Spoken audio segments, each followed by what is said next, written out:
నమస్కారం అండి, మన ఛానల్కు స్వాగతం. ఇవాళ మనం ఎంతో రుచికరమైన కాకరకాయ వేపుడుని ఈజీగా ఎలా తయారు చేసుకోవాలో చూసేద్దాం. ముందుగా అరకిలో లేత కాకరకాయలను తీసుకొని పై చెక్కు అంతా నీట్గా తీసేసి వాటర్తో వాష్ చేసుకొని ఇలా చిన్న చిన్న ముక్కలుగా కట్ చేసుకొని పక్కన పెట్టుకోండి.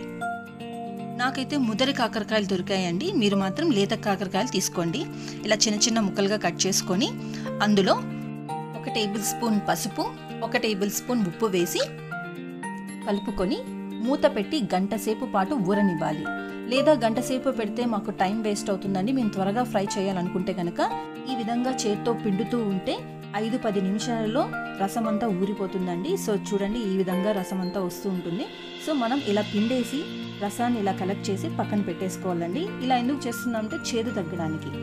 ఆ తర్వాత కడాయి పెట్టి ఆయిల్ పోసి జీలకర్ర, దంచిన వెల్లుల్లి, 1 రెమ్మ కరివేపాకు, రసం పిండేసిన కాకరకాయ ముక్కలు, 1 ఉల్లిపాయ ముక్కలు, కాస్త ఉప్పు మిక్స్ చేసి మూత పెట్టి 10 నుంచి 15 నిమిషాల వరకు మగ్గించాలండి. అప్పుడప్పుడు కలుపుతుండడం ఖచ్చితంగా చేయాలి.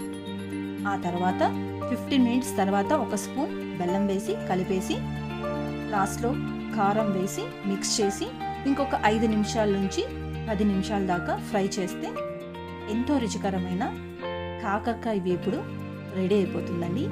ఇది అన్నంలోకి బాగుంటుంది, చపాతీలోకి బాగుంటుంది, నంచుకోవడానికి కూడా బాగుంటుంది. సో దీని కాంబినేషన్గా నేనైతే ఎగ్ ఫ్రై చేస్తున్నానండి. జస్ట్ బాయిల్డ్ ఎగ్కి కొద్దిగా ఆయిల్, ఉప్పు, కారం, పసుపు, కొత్తిమీర వేసి ఫ్రై చేస్తున్నాను.